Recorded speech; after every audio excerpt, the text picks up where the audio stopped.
Hey singers, welcome back. I'm Laura, this is the weekly warm-up, and I am so excited to get back into our work together after a wonderful summer of vacation and rest. Today I thought we would talk about breathing because year after year, that is the subject that most people struggle with their singing. And the problem is that even once you start learning a little bit and trying to do things right, maybe you start trying to move your breath into your ribs or your back or your belly, that shallow breath really has a way of creeping back in, especially if it's a habit you've had in your body for a long time. Oftentimes, unfortunately, it really is ineffective to just tell yourself, don't raise your shoulders or don't gasp. So today I want to show you a way that you can really enhance that intercostal or rib breath to minimize and neutralize shallow breathing. It's going to give your body sort of an active alternative to shallow breath instead of trying to tell yourself, don't breathe shallowly. So let's get into it.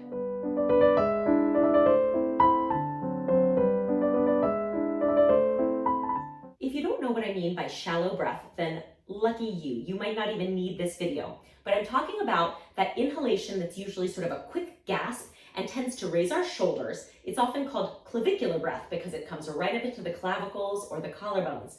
And unfortunately, this breath, which is so habitual for so many of us, tends to result in a lot of tension and also a breath that doesn't last very long. It looks something like this.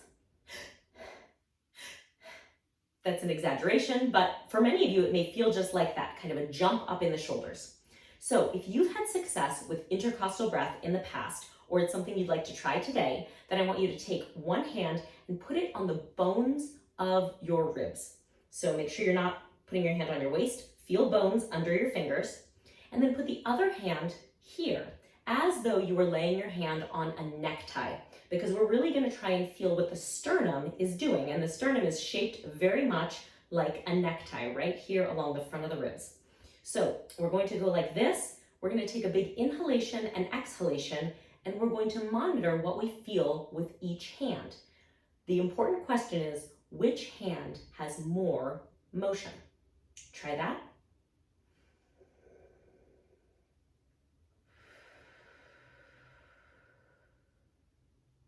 What did you feel? I felt some swinging in my side hand and hardly any motion at all in my front hand. How about you? Did you feel more in the front? Did you feel kind of a lift?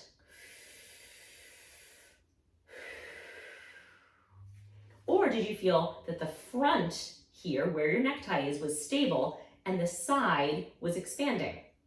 That is what we were hoping for here. So let's go again and see if you can use your hands to pay attention to what your body is doing.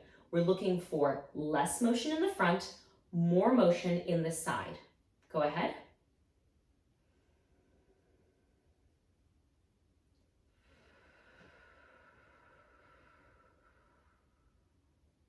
One last time, and this time I want you to pay attention also as you do this to how much calmer and more open the throat feels as that front hand stays neutral. So let's try this.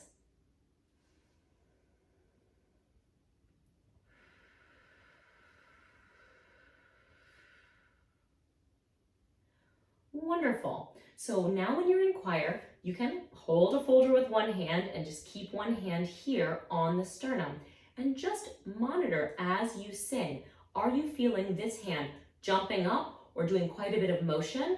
Try to imagine that necktie hanging down, right? Feel gravity right there, and that will help to free the ribs to move more actively and hopefully for a bigger, longer lasting breath. Now, this week's video is all about intercostal breath, breath in the ribs. But if you are a belly breather, then remember, you're not doing anything wrong. The correct breath for singing is the breath that works in your body. So I do have a suggestion for our belly breathers out there. I'll share it next week. So make sure that you're subscribed, that your notifications are on, and I would be so grateful if you would just hit that like button so that other singers just like you can find this channel. In the meanwhile, thank you for practicing, and I'll see you next Thursday.